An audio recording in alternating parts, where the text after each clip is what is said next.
Hi everyone, my name's Yiying. I currently have a 14-month-old on my hands who just loves to read. She reads in her playpen when I'm sorting out meals.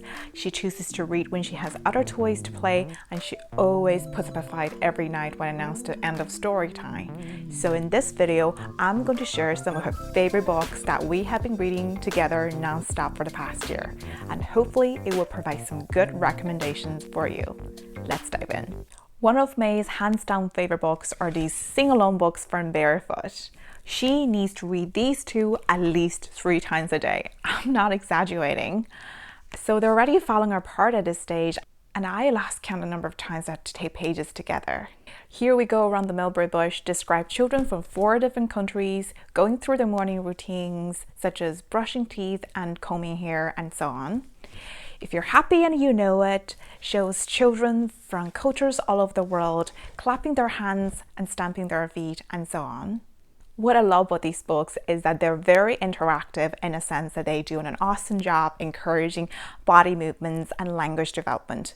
May loves to flip through pages and copy what she's in the book, like wash herself and stretch her arms, etc., which is absolutely adorable to watch as a parent. My first language is Chinese, so I describe actions in the book in Chinese, but I sing the song in English, and I discover May responds to both languages whenever I'm asking her to show me different movements, which is brilliant. We also play the tune and the piano as the book has a music score in the end, and she really enjoys that as well. The next favorite book of hers are the National Geographic Little Kids First book. So we have Ocean and Animals on the Go. What I love about these books is how beautiful the photographs are, and they're really big and realistic. It is a fantastic way to expose babies to animals they don't see in everyday life, but it's important to know and have the vocabulary so when you bring them to a zoo or aquarium, they will hopefully recognize these animals easily. The book also has funny text to gently nudge body movements. For example, a sea turtle flaps its flippers to swim. Flap your arms up and down to swim like a sea turtle. And May always moves her arms up and down to copy sea turtle every time when she gets to this page, or when I'm asking her to show me how sea turtle moves, which is a lot of fun. The next interactive book she really likes is That's Not My Blah Blah series. So these are all books with different textures for baby to feel and touch, and she really likes That's Not My Fox. And she knows exactly where to touch and poke every time we read this book. I usually just say the name of the object she's touching and describe each pictures as we read through the book, and she really enjoys it. Another interactive book I would like to mention is Where is Baby's Belly Button by Karen Katz.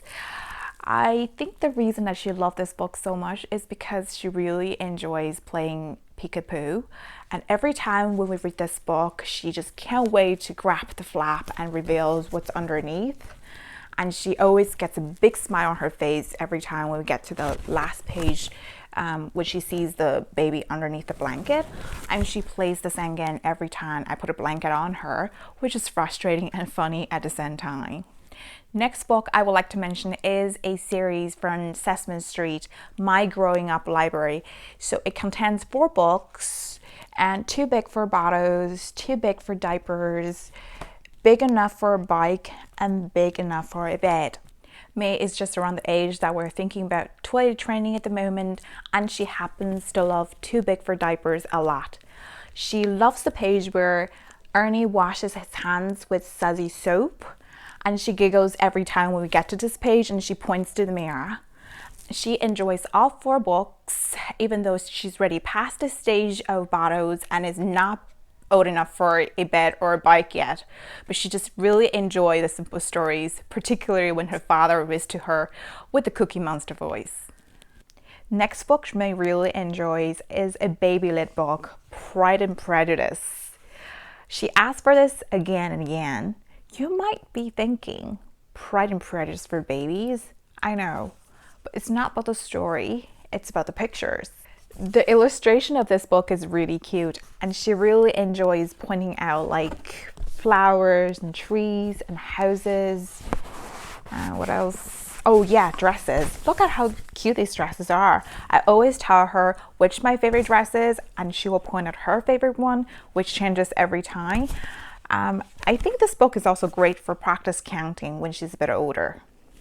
The last two are great bedtime storybooks that May absolutely adores and wants to read them every single night. The first book is Goodnight Moon by Margaret Wise Brown.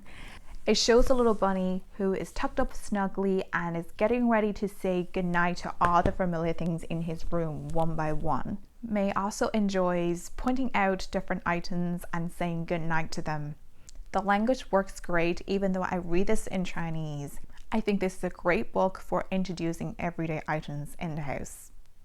Last but not the least is Kissed by the Moon by Alison Leinster, and it is May's must-read bedtime book. It is so lovely to read as it feels you step into the book with your baby and show her all the beautiful wonders from the world as you read. This book can also espouse some great ideas on things to do with your baby, like taking her to the beach or hiking the mountains, etc. That's it. I hope you found something useful here. Links for all the books mentioned are in the description box down below. Remember, every child is different and might be attracted to different books, so it's important to observe your child and see what his or her interests are. What I usually do before buying any books is to put the books in the YouTube search box to see if anyone is showing the book from cover to cover, so that you can read the whole book and then can decide if it is something that your child might like or can benefit from. Anyway, I'm on a constant search for good books because May is a total book addict. So if you have any good suggestions, please leave comments down below. Thank you so much for watching, and I hope to see you in the next video. Bye bye.